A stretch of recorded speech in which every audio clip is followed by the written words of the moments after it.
Hello students, very good evening. இன்னைக்கு நம்ம சேனல்ல பார்க்க போறது 10th ஸ்டாண்டர்டோட first chapter, that is nothing but chemical reactions and equations. Okay, ரொம்ப டைம் வேஸ்ட் பண்ணாம நம்ம டைரக்டா கான்செப்ட் குள்ள போலாம். Okay. ஸோ கெமிக்கல் ரியாக்ஷன்ஸ் அப்படின்னு எடுத்துக்கிட்டாலே நம்மளை சுற்றி எல்லாமே இருக்குங்க. நீங்கள் இப்போது ஒரு ஜுவல்ஸ் எடுத்துக்கிறீங்க, அந்த இப்போ சில்வரே எடுத்துக்கோங்களேன். சில்வர் எப்படி கரோஷன் ஆகுது? கரோஷனால தான் அது வந்து கருப்பாக மாறுது. வெள்ளையாக இருக்கிற சில்வர் கருப்பாக மாறுது because of formation of silver oxide. ஓகேங்களா? அதுக்கு மேலே ஒரு ஆக்சைடு லேயர் ஃபார்ம் பண்ணுறதுனால தான் இது எல்லாமே நடக்குது. கட்லிங் ஆஃப் மில்க், ஒரு மில்க் வந்து பால் வந்து எப்படி தயிராக மாறுது? Curdling of milk. இந்த மாதிரி ஏகப்பட்டது நம்மளை சுற்றி இருக்கிறது எல்லாமே வந்து ஒரு கெமிக்கல் ரியாக்ஷன் தான். ஒரு கெமிக்கல் ரியாக்ஷன் மட்டும் இல்லாமல் ஒரு சேஞ்ச்னு வச்சுக்கலாம். அந்த சேஞ்ச் வந்து there are two types of change. ஒன்று ஃபிசிக்கலாக சேஞ்ச் ஆகும், இல்லை கெமிக்கலாக சேஞ்ச் ஆகும். கெமிக்கலாக சேஞ்ச் ஆச்சுன்னா கெமிக்கல் ரியாக்ஷன்ஸ். ஓகேவா? நம்ம இந்த சாப்டரில் ஃபிசிக்கலும் பார்ப்போம், கெமிக்கலும் பார்ப்போம். பட் கெமிக்கல் தான் மோஸ்ட்டாக பார்ப்போம். ஃபிசிக்கல் சேஞ்ச்னா என்ன? இப்போது வாட்டர் லிக்விடாக எக்ஸிஸ்ட் ஆகுது, அதை ஹீட் பண்ணால் என்ன ஆகுது? கேஷியஸ் ஸ்டேட்டுக்கு போயிடுது, வேப்பர் ஆகிடுது. வாட்டர் வந்து வேப்பராக மாறிடும். இதே வாட்டர் நீங்கள் அதை கூல் பண்ணிங்கன்னா என்ன ஆகும்? சாலிட் ஸ்டேட்டுக்கு போயிடும், அதாவது ஐஸாக மாறிடும். ஸோ ஒரு வாட்டர் வந்து உங்களால் வேறு ஸ்டேட்டுக்கு போக முடியுது. லிக்விட்லேருந்து கேஸாக மாறுது, லிக்விட்லேருந்து சாலிடாக மாறுது. ஸோ இதுதான் ஃபிசிக்கல் சேஞ்சுக்குள்ளே வருது. பட் கெமிக்கல் சேஞ்ச் அப்படி இல்லை. கெமிக்கல் சேஞ்சில் நிறைய டைப்ஸ் ஆஃப் கெமிக்கல் ரியாக்ஷன்ஸ் இருக்குது. ஸோ நம்ம ஒன்று ஒன்றா பார்ப்போம். சரி, இப்போது கெமிக்கலில் எப்படின்னா, இப்போ எப்படி வாட்டர் ஃபார்ம் ஆகுது அதுதான் கெமிக்கல் சேஞ்சில் வரும். அதாவது H2 + O2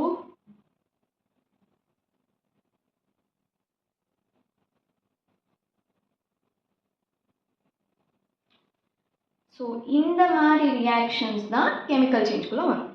I hope it's very clear. In the chemical change, there are different types of chemical reaction. First one, change in state. Second one, formation of precipitate, evolution of gas, change in temperature, change in color. இந்த மாதிரி எல்லாமே வந்து chemical reactionsக்குள்ளே வருது.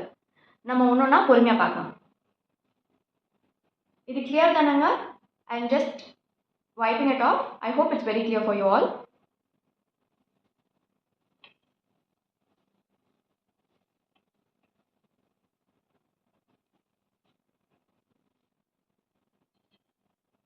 So ஒரு chemical reaction நடந்திருக்கா இல்லையா அப்படின்னு we can determine using change in state.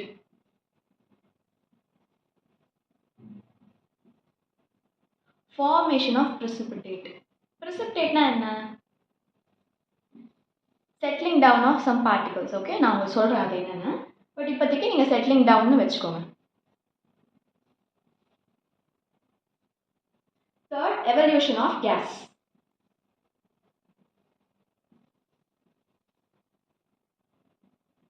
Fourth, change in temperature.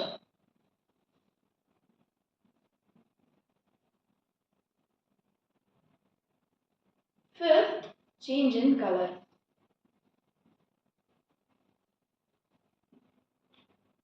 ஓகேங்களா? சேஞ்ச் இன் ஸ்டேட்டுக்கு பெஸ்ட் எக்ஸாம்பிள் இப்போ தான் நான் சொன்னேன்.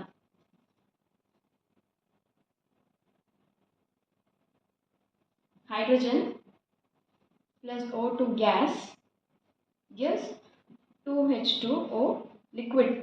Gas and formation is liquid. Change in state நடக்குது. கரெக்டா?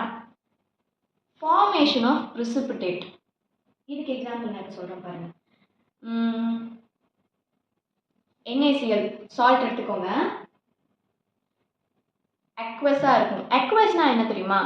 என்ன ஒரு சப்ஸ்டன்ஸ் வாட்டரில் ஆட் பண்ணிவிட்டு அயான்ஸாக மாறுதோ, Na will split into Na plus NCl minus, அயான்ஸாக டிசோசியேட் ஆகுதோ அந்த மாதிரி சொல்யூஷனை தான் நம்ம அக்வஸ் சொல்யூஷன்னு சொல்லுவோம். ஓகே, ஸோ இந்த அக்வஸ் சொல்யூஷன் கூட AgNO3 இதுவும் ஒரு அக்வஸ் தான். ஏன்னா Ag plus NO3 minus. ஓகேவா? இதை கூட பண்ணிங்கன்னா இது டிஸ்பிளேஸ்மெண்ட் ஆகும். நீங்கள் படிச்சிருப்பீங்க கிளாஸ் 9th கரெக்டாக? டிஸ்பிளேஸ்மெண்ட், டபுள் டிஸ்பிளேஸ்மெண்ட் எல்லாமே. இது வந்து ஒரு displacement reaction. NaNO3 plus AgCl. AgCl is a precipitate. கீழே செட்டில் ஆகும், ஒயிட் கலரில் இருக்கும், கீழே செட்டில் ஆகிடும். டிஸ்பிளேஸ்மெண்ட் ரியாக்ஷன் டபுள் டிஸ்பிளேஸ்மெண்ட்டுங்க. Na வந்து ஏன்னு வச்சுக்கோங்க, Cl B வச்சுக்கோங்க, இது C இது D. ஸோ டபுள் டிஸ்பிளேஸ்மெண்ட் கேஸில் AB plus CD gives AD plus BC. இதுதான் general formula for double displacement. ஓகேங்களா? அந்த கேஸ் தான் இது. எல்லாத்துக்கும் இது ஒபே ஆகுமான்னு கேட்டால் இல்லை, பட் மோஸ்ட் ஆஃப் தெம்க்கு இது கண்டிப்பாக ஒபே ஆகும். ஓகே, ஸோ இதுதான் வந்து ஃபார்மேஷன் ஆஃப் ப்ரிசிபிடேட் கீழே வருது. இப்படி தான் ப்ரிசிபிடேட் ஃபார்ம் ஆகும். இப்போ ப்ரிசிபிடேட் ஃபார்ம் ஆச்சுனாலே நம்ம என்ன கண்டுபிடிக்கலாம்? எப்பவுமே ப்ரிசிபிடேட் ஃபார்ம் ஆகுது அப்படின்னா இப்படி மாதிரி டவுன் ஆரோ போட்டுக்கணும். தட் மீன்ஸ் கீழே செட்டில் ஆகுது அப்படின்னு அர்த்தம். ப்ரிசிபிடேட் ஃபார்ம் ஆகுது அப்படின்னு நம்ம தெரிஞ்சாலே it is undergoing a chemical reaction. Clear? Next போகலாம். Evolution of gas. Evolution of கேஸுக்கு என்ன பண்ணலாம்? இப்போது ஏதாச்சும் ஒரு சரி ஜிங்க் எடுத்துக்கோங்க. Znனா ஜிங்க்கு. ஓகேவா? ஜிங்க் வந்து ஒரு சாலிட் மெட்டல். ஓகே, கூட வந்து சல்ஃபியூரிக் ஆசிட். என்ன ஆகும்? இது ஒரு அக்வஸ் தான், சரியா? இப்போ என்ன ஆகும் அப்படின்னா ZnSO4 plus H2. H2 will be in form of gas. இது என்ன ரியாக்ஷனுங்க? இது வெறும் டிஸ்பிளேஸ்மெண்ட். இது A, இது B, இது C gives AC plus B. This is displacement. இது எல்லாமே நம்ம கிளாஸ் 9th வீடியோவில் பார்க்கலாம். எல்லாமே அவைலபிளாக இருக்கும். டிஸ்பிளேஸ்மெண்ட் ரியாக்ஷன் இது நான் உங்களுக்கு சிம்பிளிஃபைடாக கிளாஸ் 9th நீங்கள் படிச்சிருப்பீங்க. அந்த வீடியோவில் போய் பாருங்கள். இதை நான் டீட்டெயிலாக எக்ஸ்பிளைன் பண்ணியிருப்பேன். ஓகேங்களா? இப்போ சேஞ்ச் இன் டெம்பரேச்சர். இப்போ ஏதாச்சும் ஒரு substance say CaO plus water liquid போட்டால் CaOH ட்வைஸ் ப்ளஸ் ஹீட். ஏதாவது ஒரு சப்ஸ்டன்ஸ் வெளியே ஹீட் கொடுக்குது அப்படின்னாலே change in temperature. So it shows that chemical reaction is happening. உங்களுக்கு இன்னொன்று சொல்கிறேன். CaO வந்து என்னதுன்னா குயிக்லைன்னு பேர். CaOH ட்வைஸ்னா ஸ்லேக்கட் லைன். நிறைய பேருக்கு குயிக்லைன் அண்ட் ஸ்லேக்கட் லைன்னு வார்த்தையாக சொன்னால் கன்ஃபியூஸ் ஆகிடும். ஸோ இது வந்து ஒரு குட்டி ட்ரிக்கு. இட்ஸ் லைக் இது நீங்கள் ட்ரிக்குன்னு சொல்லக்கூடாது, ஜஸ்ட் ஒரு funny thing to remember. Quick line அப்படின்னா ஃபார்முலா குட்டியாக இருக்குது, அதனால quick line. Slaked line formula பெருசாக இருக்குது, பேரே பெருசாக இருக்குது, அப்போ ஃபார்முலாவும் பெருசாக இருக்கும். குயிக் லைன்னா குயிக், குட்டி ஃபார்முலா. இப்படி ஞாபகம் வச்சுக்கோங்க, அப்போ தான் கன்ஃபியூஸ் ஆகாமல் இருப்பீங்க. ஓகேவா? நான் கன்ஃபியூஸ் ஆக மாட்டேன் பர்சனலி, அதனால் நான் உங்களுக்கு சஜஸ்ட் பண்ணுறேன். Okay, I hope this is very clear. Change in கலருக்கு என்ன பண்ணலாம்? இப்போ பாருங்க, அயான் எடுத்துக்கோங்க. சரி இருங்க, நான் சொல்லித்தரேன்.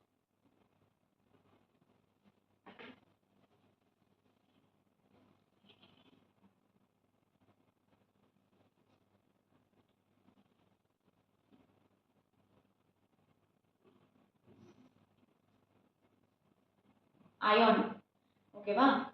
சாலிடாக இருக்கு.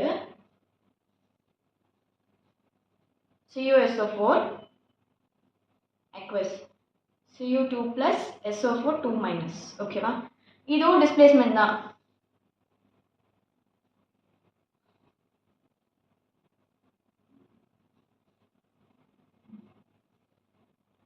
ஓகே, இது சாலிட் ஆகிடும், இது aqueous ஆகிடும். This will be green in color. So first கலரே இல்லாதது க்ரீன் கலராக சேஞ்ச் ஆச்சுனாலே தெரிஞ்சிடுச்சு, okay some chemical reaction is happening. ஓகேவா? ஸோ இந்த மாதிரி எல்லாமே நம்ம வந்து கெமிக்கல் ரியாக்ஷன்ஸில் எடுத்துட்டோம்னா, ஏன் டைஜஷன் ஆஃப் ஃபுட் கூட கெமிக்கல் ரியாக்ஷனில் வரும். எப்படி சொல்கிறீங்க? இப்போது நம்ம சாப்பிட்ற ஃபுட் வந்து குளுக்கோஸாக மாறணும், அப்போ தான் நமக்கு எனர்ஜி கிடைக்கும். So that also comes under a chemical reaction. Okay, so நம்ம வாழ்கிறதே கெமிக்கல்ஸ் தாங்க சுற்றி. கெமிக்கல் ரியாக்ஷன், கெமிக்கல்ஸ் எல்லாம் நம்ம கூடயே இருக்குது. அதை நம்ம ஒன்று ஒன்று நோட் பண்ண ஆரம்பித்தாலே போதும், நம்மளுக்கு எல்லாமே ஈஸியாகிடும். தனியாக உட்காந்து நம்ம படிக்கணுன்னே அவசியம் இல்லை, நம்ம எல்லாமே நேச்சர்லேருந்தே கற்றுக்கலாம். பட் அதுக்கு ரீசன்ஸ் பிஹைண்ட் வந்து நம்ம வந்து எல்லாமே சயின்டிஃபிக்காக யோசிக்கணும், சூப்பர்ஸ்டிஷியஸாக எடுத்துகிட்டு வரக்கூடாது. ஓகே, சரி. நெக்ஸ்ட் போகலாமா? Chemical equation. இப்போ நம்ம இவ்வளோ நேரம் ரியாக்ஷன் பற்றி பார்த்தாச்சு. கெமிக்கல் ஈக்குவேஷன் தேவையா? ஒரு ரியாக்ஷனை நம்ம ஒரு ரைட்டிங்ஸில் எடுத்துகிட்டு வரதுக்கு இல்லை ஒரு டாக்குமெண்ட்டாக மாற்றுறதுக்கு நம்மளுக்கு ஏதாச்சும் ஒரு லாங்குவேஜ் தேவை. அந்த லாங்குவேஜ் தான் கெமிக்கல் ஈக்குவேஷன்ஸ். ஸோ ஈக்குவேஷன் வச்சு தான் நம்ம வந்து எல்லா ரியாக்ஷன் நடக்குதா இல்லையான்னு ஜட்ஜ் பண்ணி சொல்ல போகிறோம். அந்த ஈக்குவேஷன் எவ்வளோ இம்பார்ட்டண்ட்டாக இருக்கணும் அப்படின்னா, எல்லா ஈக்குவேஷன்ஸுமே பேலன்ஸ்டாக இருக்கணும். ஒரு பக்கம் இது கம்மி, ஒரு பக்கம் அது ஜாஸ்தியாக இருக்கவே கூடாது. இது சார்ஜ்லேயும் பேலன்ஸ் இருக்கணும், பேலன்ஸாக இருக்கணும், அயான்ஸ்லேயும் பேலன்ஸ்டாக இருக்கணும், as well as மாலிகுலர்லேயும் மாலிக்யூல்ஸாகவும் it should be balanced. Okay, ரெண்டு விதத்துலையுமே chemical equation should be balanced. So எப்படி பேலன்சிங் பண்ணுவோம்? ஓகேவா? Okay, let me help you.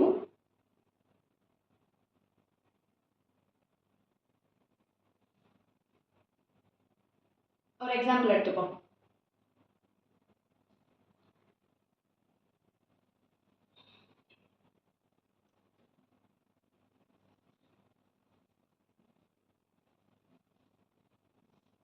இப்போதைக்கு நீங்கள் இதை படிங்க. இதுக்கப்புறம் ஷார்ட்ஸில் நான் வந்து பேலன்சிங் எவ்வளோ ஃபாஸ்ட்டாக பண்ண முடியும்னு நான் உங்களுக்கு சொல்லித்தரேன். இப்போது பேலன்ஸ் நான் டீட்டெயிலாக சொல்லித்தரேன். Balancing of simple chemical equation நம்ம எடுத்துக்கலாம். ஏதாச்சும் ஒரு கெமிக்கல் ஈக்குவேஷன் எடுத்துக்கலாமா? ஸ்லேக்கட் டைம் எடுத்துக்கோமே. Balancing of reaction. Next is balancing of reaction. நம்ம என்ன பார்க்கணும்? நான் லாஸ்ட்டாக சொல்லி கொடுத்த வரைக்கும் உங்கள் எல்லாருக்குமே கிளியராக இருக்கும்னு நினைக்கிறேன்.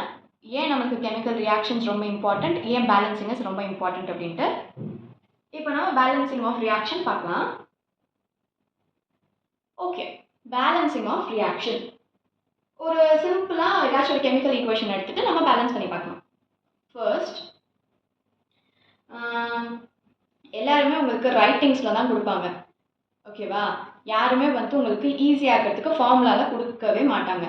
அந்த டைமில் தான் நம்மளுக்கு வந்து முதல்ல இப்படி இருக்குது கால்சியம் ஹைட்ராக்சைடு அப்படின்னாலே உங்களுக்கு கால்சியம் ஹைட்ராக்சைடோட ஃபார்முலா தெரிஞ்சிருக்கணும். கரெக்டாக? அதுக்காக தான் நான் ஒரு வீடியோ போட்டிருக்கேன். அந்த வீடியோவில் பாருங்கள், 15 to 20 செகண்ட்ஸில் உங்களால் ஒரு காம்பவுண்டோட நேம் கொடுத்தா அதோட ஃபார்முலா கண்டுபிடிக்கிறதுக்கு நான் ட்ரிக் சொல்லியிருக்கேன். I think that will be very helpful for you all. Please go and visit. Okay, calcium உங்களுக்கு வேணும்னா திரும்பி கூட நான் சொல்லி தருவேன். ஏதாச்சும் டவுட்னா கண்டிப்பாக கேளுங்க. Calcium is Ca. It is solid. Water நம்ம எல்லாருக்குமே தெரியும், it is H2O, water, liquid. Calcium hydroxide CaOH twice plus hydrogen which is a gas. ஓகேவா?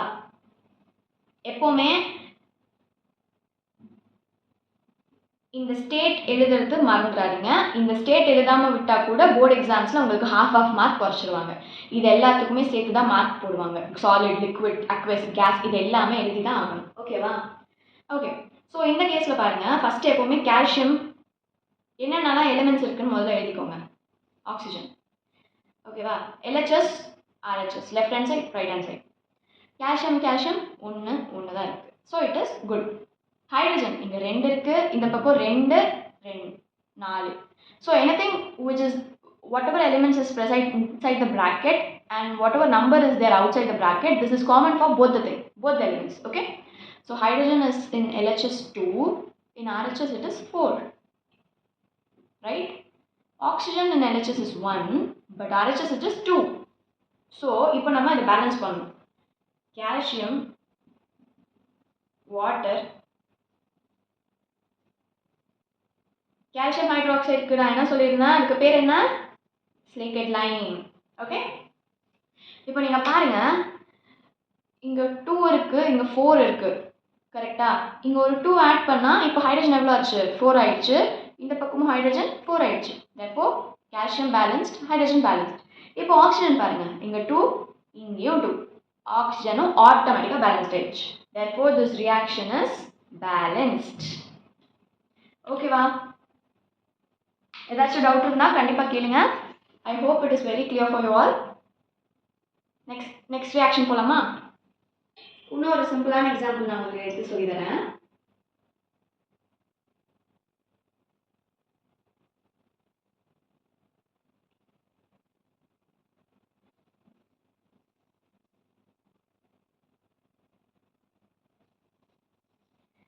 calcium carbonate solid gives calcium oxide, which is also solid, plus CO2 gas. Okay, fine. இப்போ நம்ம என்ன சொன்னோம், எல்லா எலிமெண்ட்ஸையும் தனித்தனியாக எழுதிக்கோங்க. CaCO இவ்வளோதான் இருக்கு. Left hand side, right hand side. Right hand side calcium ஒரு லெஃப்ட் ஹேண்ட் சைடில் எவ்வளோ இருக்குது 1, ரைட் ஹேண்ட் சைடில் எவ்வளோ இருக்குது 1. கார்பன் லெஃப்ட் ஹேண்ட் சைடில் 1, ரைட் ஹேண்ட் சைடில் 1. ஆக்சிஜன் 3, இங்கே 3.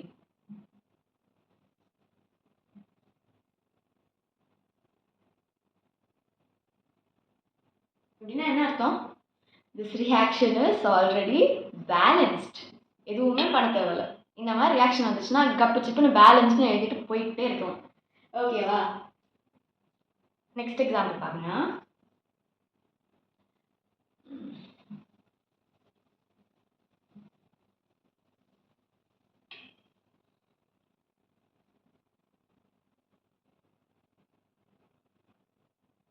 இதுதான் C6H6, which is nothing but our glucose.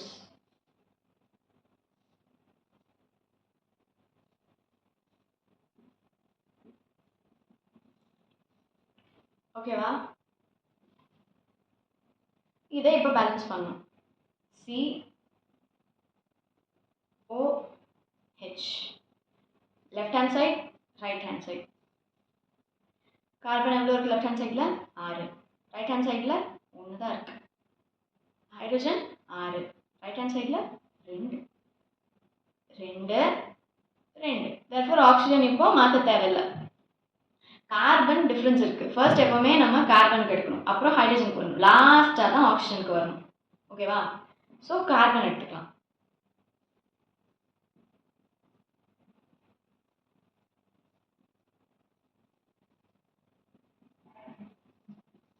Okay students, இது நம்ம நெக்ஸ்ட் எக்ஸாம்பிளாக எடுத்துக்கலாம். இதுதான் என்ன, நம்மளோட glucose with oxygen gives carbon dioxide and water, right? So as usual நம்ம என்னென்ன எலிமெண்ட்ஸ்லாம் இன்வால்வ்டுன்னு எழுதிக்கலாம். COH left hand side, right hand side. Left hand சைடில் C எவ்வளோ இருக்குது 6, ரைட் ஹேண்ட் சைடில் 1, லெஃப்ட் ஹேண்ட் சைடில் H எவ்வளோ இருக்குது 6, ரைட் ஹேண்ட் சைடில் 2, ஆக்சிஜன் 2, இங்கே 3. ஓகேவா? ஃபஸ்ட்டு கார்பன் அண்ட் ஹைட்ரஜன் இதை பேலன்ஸ் பண்ணலாம். ஓகே, கார்பன் 6 இருக்குது, ஹைட்ரஜன் 6 இருக்குது. இங்கே ஹைட்ரஜன் 2 தான் இருக்குது. கார்பன் இங்கே 6 இருக்குது, இங்கே 1 தான் இருக்குது. அதனால் நம்ம என்ன பண்ணலாம், இங்கே நம்ம 6 போடலாம். இப்போ கார்பன் 6 இருக்குது. ஓகே, ஹைட்ரஜன் 6 இருக்குது. ஆனால் ஆக்சிஜனுக்கு என்னாச்சு, சாரி ஹைட்ரஜன் 2 தான் இருக்குது. அதனால் நம்ம இங்கே ஹைட்ரஜனுக்கு என்ன பண்ணலாம், 3 போடலாமா? 6 hydrogen 6 hydrogen 6 carbon 6 carbon, done. ஹைட்ரஜனும் பேலன்ஸ்ட், ஆக்சிஜனும் கார்பனும் பேலன்ஸ்ட். ஆக்சிஜன் பாருங்க, இங்கே எவ்வளோ 3, இங்கே எவ்வளோ 12, 15. ஸோ இங்கே என்ன போட்டால் 15 கிடைக்கும். 7 போட்டால் 14 தான் வரும். 7 × 2 14. ஸோ 7.5 போட்டால் 15 ஆகுமா? இதுதான் ட்ரிக்கு, ஈஸியாக போடலாம். இப்போ ஃபைனல் ரியாக்ஷன் என்ன? ஓகே ஸ்டூடெண்ட்ஸ், நம்ம இப்போ ரியாக்ஷன் நம்பர் 3 which is இன்னொரு ரியாக்ஷன் பார்க்கலாம். C6H6 plus O2 gives CO2 plus water. ஓகேவா? இந்த C6H6 தான் நம்மளோட குளுக்கோஸ். குளுக்கோஸ் கூட ஆக்சிஜன் ரியாக்ட் பண்ணால் கார்பன் டை ஆக்சைடு வாட்டர் கிடைக்கும். இந்த ரியாக்ஷனுக்கு நிறைய பேர் கஷ்டப்படுவாங்க. இதை பண்ணுறதுக்கே they will take around 5 minutes எடுத்துப்பாங்களே வச்சுக்குவாங்கமே. ஒரு ஸ்டெப்பாக போட்டு போட்டு போட்டு பண்ணுறதுக்கு 5 minutes பக்கத்தில் எடுத்துருவாங்க. போர்டு எக்ஸாமில் இப்படி ஒரு ரியாக்ஷன் பேலன்ஸ் பண்ணுறதுக்குலாம் நீங்கள் 5 minutes எடுத்திங்கன்னா it is going to be very very very hard to manage your time. So இது சிம்பிளாக சொல்லித்தரேன் பாருங்க. கார்பன் இருக்குது, ஹைட்ரஜன் இருக்குது, ஆக்சிஜன் இருக்குது through out the reaction. LHS RHS, carbon 6, இங்கே 1, ஹைட்ரஜன் இங்கே 2 தான் இருக்குது, ஆக்சிஜன் 2, இங்கே 3. ஓகேவா? இது கிளியரா? இப்போது நம்ம ஃபஸ்ட்டு எடுத்தோடனே கார்பனையும் ஹைட்ரஜனையும் பேலன்ஸ் பண்ணணும். லாஸ்ட்டாக தான் ஆக்சிஜனுக்கு வரணும். ஓகே, ஸோ இப்போ பாருங்க, C6H6 plus O2 gives CO2 plus water. Carbon 6 இருக்கு, இங்கே 1 தான் இருக்குது, அதான் நம்ம இங்கே 6 போடலாம். அப்படின்னா என்ன அர்த்தம்? கார்பன் 6 ஆயிடுச்சு, கரெக்டா? ஹைட்ரஜன் 6 இருக்கு, இங்கே 2 தான் இருக்கு, இங்கே 3 போட்டால் 3 × 2 6 ஆயிடுமா? So carbon balanced, hydrogen balanced. Oxygen இப்போ நம்ம ஃபோக்கஸ் பண்ணலாம். ஆக்சிஜனில் இங்கே எவ்வளோ இருக்கு? 12. இங்கே 3 சேர்த்தா 15. இந்த பக்கம் what should come? 7 2s are எவ்வளோ? 14. ஸோ இங்கே 15 வர வைக்கணும்னா நம்ம என்ன பண்ணலாம்? 7/2, சாரி 7/2ல 7.5,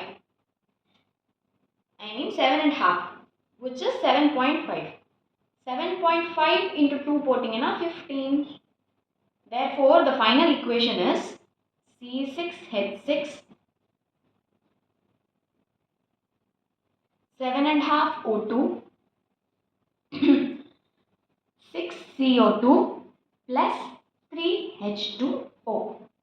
இதுதான் பேலன்ஸ்ட் ஃபைனல் ரியாக்ஷன். கிளியர் ஆச்சா? ஈஸியாக போட்டோமா? ஓகே, ஏதாச்சும் டவுட் இருந்தால் கண்டிப்பாக கேளுங்க. நான் நெக்ஸ்ட்டு போகிறேன். பேலன்சிங் பார்த்துடலாம்.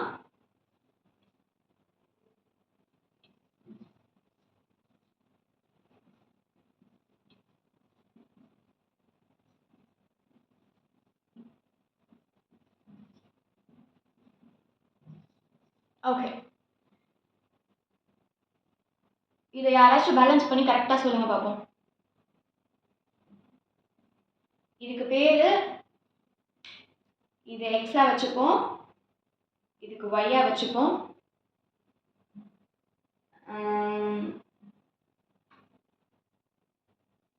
ஜெட்டாக வச்சுப்போம்.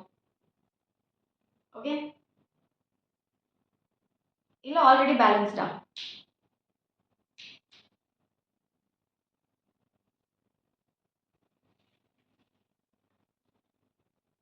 அலுமினியம். சரி, நம்ம பார்க்கலாம் எப்படி எழுதணும்னு.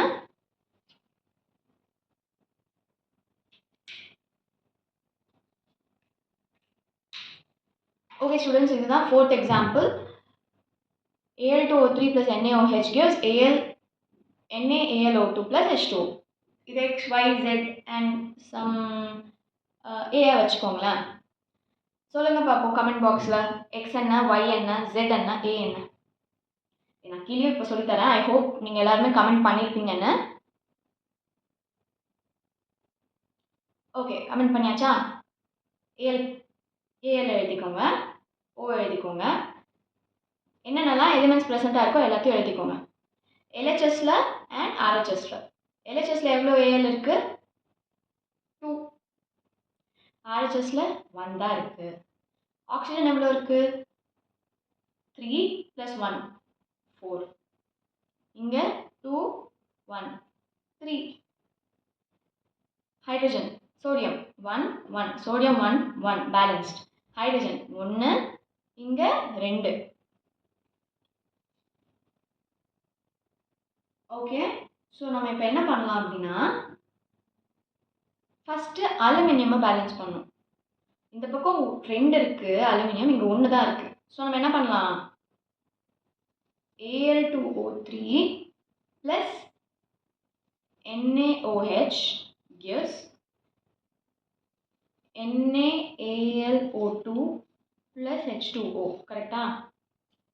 ஸோ நான் இங்கே 2 இருக்குது அலுமினியம், நான் இங்கே ஒரு 2 போடுறேன்.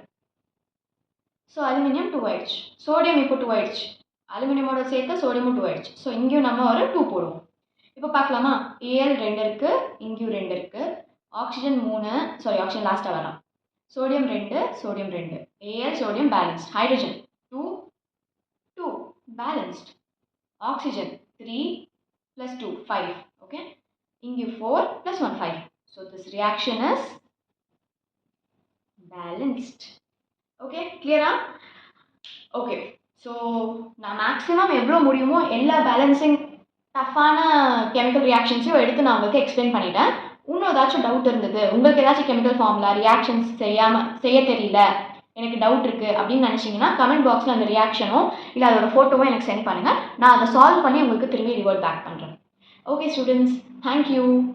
I hope it's very clear and very useful. Next வீடியோக்காக ஸ்டே அப்டேட்டட். Bye bye.